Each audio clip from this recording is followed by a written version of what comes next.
Hello friends, ಈ ಚಾನಲಲ್ಲಿ ಸುಲಭವಾದ ಮತ್ತು ಸ್ಪಷ್ಟವಾದ ಪ್ರಬಂಧಗಳು ಮತ್ತು ಭಾಷಣಗಳನ್ನು ನೀವು ನೋಡಬಹುದು. ನಮ್ಮ ಚಾನಲನ್ನು ಸಬ್ಸ್ಕ್ರೈಬ್ ಮಾಡ್ಕೊಳ್ಳಿ, ಲೈಕ್ ಮಾಡಿ, ಶೇರ್ ಮಾಡಿ ಮತ್ತು ಕಮೆಂಟ್ ಮಾಡಿ.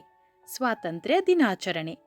ಭಾರತವು ಪ್ರತಿ ವರ್ಷ ಆಗಸ್ಟ್ 15ರಂದು ಸ್ವಾತಂತ್ರ್ಯ ದಿನವನ್ನು ಆಚರಿಸುತ್ತದೆ. 1947ರಲ್ಲಿ ಈ ದಿನದಂದು ಭಾರತವು ಬ್ರಿಟಿಷ್ ಆಳ್ವಿಕೆಯಿಂದ ಮುಕ್ತವಾಯಿತು. ಇದು ಸಂತೋಷ ಮತ್ತು ದೇಶಭಕ್ತಿಯಿಂದ ಆಚರಿಸಲ್ಪಡುವ ರಾಷ್ಟ್ರೀಯ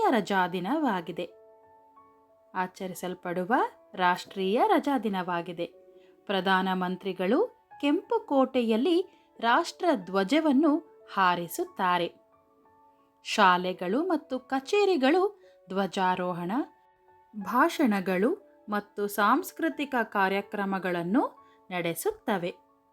ಶಾಲೆಗಳು ಮತ್ತು ಕಚೇರಿಗಳು ಧ್ವಜಾರೋಹಣ, ಭಾಷಣಗಳು ಮತ್ತು ಸಾಂಸ್ಕೃತಿಕ ಕಾರ್ಯಕ್ರಮಗಳನ್ನು ನಡೆಸುತ್ತವೆ.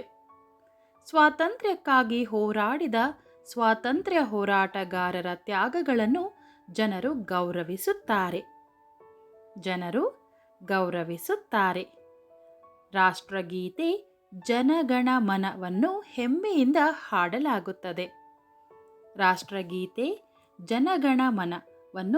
ಹೆಮ್ಮೆಯಿಂದ ಹಾಡಲಾಗುತ್ತದೆ. ಸ್ವಾತಂತ್ರ್ಯದ ಸಂಕೇತವಾಗಿ ಜನರು ಗಾಳಿಪಟಗಳನ್ನು ಹಾರಿಸುತ್ತಾರೆ.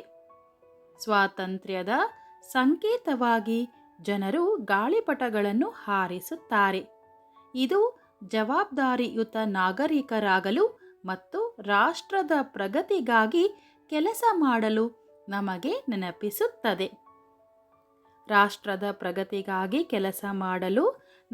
ನೆನಪಿಸುತ್ತದೆ. ಸ್ವಾತಂತ್ರ್ಯ ದಿನವು ಪ್ರತಿಯೊಂದು ಹೃದಯವನ್ನು ಹೆಮ್ಮೆ, ಏಕತೆ ಮತ್ತು ದೇಶದ ಮೇಲಿನ ಪ್ರೀತಿಯನ್ನು ತುಂಬುತ್ತದೆ. ಈ ವಿಡಿಯೋ ನಿಮಗೆ ಇಷ್ಟವಾಗಿದೆ ಅಂತ ಭಾವಿಸ್ತೀನಿ. ಈ ವಿಡಿಯೋಗೊಂದು ಲೈಕ್ ಕೊಡಿ, ಶೇರ್ ಮಾಡಿ ಮತ್ತು ಕಮೆಂಟ್ ಮಾಡಿ. ಚಾನಲನ್ನು ಸಬ್ಸ್ಕ್ರೈಬ್ ಮಾಡೋದನ್ನು ದಯವಿಟ್ಟು ಮರಿಬೇಡಿ. Thank you.